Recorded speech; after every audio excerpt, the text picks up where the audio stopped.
Hello everyone, welcome back to my new blog. तो यहाँ पे देखिए हमारे भाभी की हो रही है यहाँ पे एंट्री। और अरे वो बोलते हैं ना कि सोचो कुछ और होता हमेशा कुछ उल्टा ही है। मतलब कुछ दूसरा ही सोचते हैं और कुछ दूसरा हो जाता है।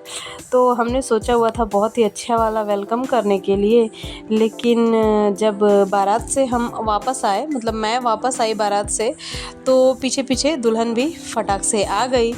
और जो हमने सोच रखी थी तैयारियां करने की कि वेलकम हम ऐसे करेंगे, वो वाला हो ही नहीं पाया, क्योंकि जो सामान था वो मैंने रखा हुआ था और शादी की भीड़ भाड़ और इधर उधर चलने के चक्कर में पता नहीं कहाँ कहाँ रखा गया था, वो मिल ही नहीं रहा था। तो फिर ना इसके वजह से ना थोड़ा सा वेलकम वाला जो हमारा सिस्टम था ना, वो बहुत ही गड़बड़ हो गया यार। मुझे बड़ा अफसोस हुआ बाद में, जब मैं बाद में सब सामान देख रही थी ना कि मैंने वेलकम के लिए ये लिया था वो लिया था, तो मुझे बहुत ही ज़्यादा अफसोस हो रहा था कि यार मैंने क्या क्या सोचा था और क्या क्या हो गया, कैसे कैसे हो गया। सो सैड ना। लेकिन कोई बात नहीं, हम जैसा हमारा यहाँ पे जल्दी जल्दी वाली तैयारियाँ थी वैसे ही हमने वेलकम कर लिया और अपनी भाभी को हम लेके आ गए। तो हमारे यहाँ क्या होता है ना, जब यूपी की शादी में क्या होता है कि जब दुल्हन आती है तो जो रूम में कोहबर बना रहता है उसको हम लोग बोलते हैं कोहबर। तो जो रूम में कोहबर बना रहता है वहाँ पे उसको सबसे पहले दूल्हा दुल्हन को बैठाया जाता है, फिर गोदी में एक छोटे बच्चे को डालते हैं। तो जो बच्चा वाला कार्यक्रम था वो तो गाड़ी में ही हो गया था। तो उसके बाद से यहाँ पे ना भाभी या मामी जो भी रहती हैं वो दुल्हन को और दूल्हे को दही चटाती हैं 5-5 बार। तो यहाँ पे भाभी तो हमारी कोई थी नहीं, सब लोग शादी में से ही वापस चले गए थे। तो मामी हमारी थी, तो ये मेरी मामी है, अपनी मामी है, तो मामी ने ही इन्हें ये वाली रस्म करवाई। और उसके बाद से भाई मेरा बिल्कुल भी दही नहीं खाता है, मतलब वो टच तक नहीं करता है। और ये सब जब रस्में हो रही थी ना, तो उसको इतनी मतलब वो हो रही थी कि मैं दही कैसे खाऊंगा, क्योंकि वो बिल्कुल खाता ही नहीं है, वो स्मेल तो करता ही नहीं है, वो खाना तो बहुत दूर की बात है। लेकिन सिर्फ रस्म के लिए उसने ऐसे टच सिर्फ कर लिया था, वो भी अपने होठों तक बस, और कुछ भी नहीं, क्योंकि वो बिल्कुल बर्दाश्त नहीं कर पाता है दही। और भाभी जो मेरी हैं वो दही खा लेती हैं, तो थोड़ा बहुत करके भाई ने 5-5 बार खिलाना था उसको खिला दिया।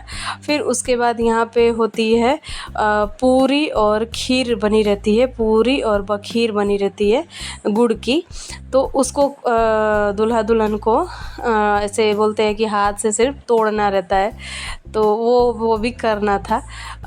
हो गया वो भी। और देखा आपने ना कि कैसे भाई ने मुंह बनाया जब दही उसके होठों पे लगी तो और यहाँ पे देखिए जो मैंने बताया ना कि दाल की पूड़ी बनी रहती है और खीर बनी रहती है, उसको दुल्हन अपने 2 उंगली से, एक अंगूठे से और एक पहली फिंगर जो होती है उससे सिर्फ तोड़ तोड़ के छोटा छोटा रख देती है। फिर उसको बाद में कोई भी खाए या क्या करते हैं वो तो उतना आइडिया नहीं है, क्योंकि मैं भूल गई क्या क्या हुआ था।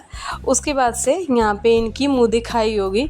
तो सबसे पहले मुँह दिखाई तो मम्मी ने की, तो वो वाला क्लिप्स ही नहीं इसमें रिकॉर्ड है, मे बी जिसने भी रिकॉर्ड किया है किसी बच्चे ने ही किया हुआ है, इसीलिए अच्छे से यहाँ पे पूरा चीज़ नहीं आ पाया है। लेकिन कोई बात नहीं, जो जितना आया है उतना ही अच्छा है। तो यहाँ पे सबसे पहले ना मम्मी ने मुँह दिखाई की, और जब मम्मी ने मुँह दिखाई कर ली उसके बाद हम सब ने की, जैसे मैं, दीदी, मामी, पापा, भाई, जितने भी लोग हैं वो उन सब लोगों ने की यहाँ पे मुँह दिखाई। तो ये यहाँ पे ना मम्मी वाली जो क्लिप्स है वो भी नहीं है, क्योंकि बहुत लोग बोल रहे हैं कि सिर्फ अपना ही रिकॉर्ड किया हुआ है।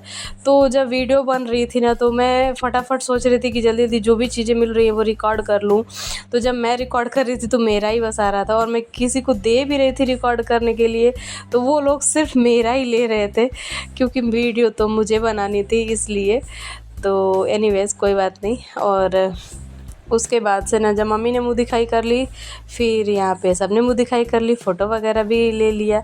फिर हमारी बारी आई मुँह दिखाई करने की।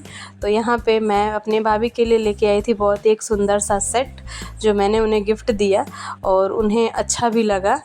तो और मेरे पास ना मैंने उनके लिए एक साड़ी भी रखी हुई थी देने के लिए, लेकिन वही ना जल्दी जल्दी में कहाँ रखी है साड़ी, वो तो मैं भूल ही गई थी। वो भी शादी के 4-5 दिन बाद मैंने उनको गिफ्ट किया साड़ी। तो यहाँ पे रहा उनका मुँह दिखाई का गिफ्ट। यहाँ मैं बोल रही हूँ कि इसको पकड़ लो, लेकिन वो देख रही है कैमरे की तरफ, और कुछ तो बात हो रही थी, तो यहाँ पे सब लोग हंसने लग रहे थे। तो वो वाला भी अच्छा वाला मोमेंट हमारा हो गया। उसके बाद से फिर सब लोग फ़ोटो लेंगे, फ़ोटो खिंचवाएंगे, और बस यही सब करते करते हमारे भाई की शादी यहाँ पे बिल्कुल फाइनली कंप्लीट होती है। अब इसके आगे की वीडियो आपको रैली वाली मेरी मिलेगी। तो thank you so much for watching. और यहाँ पे हमारी एक और फैमिली मेम्बर ऐड होती हैं हमारी फैमिली में, और हमारी यहाँ पे फैमिली कंप्लीट होती है। पापा, मम्मी, मैं, दीदी, भाई और एक और नई मेंबर वो जो हैं हमारी भाभी, और हमारे पति भी दोनों के। तो thank you so much for watching. Bye.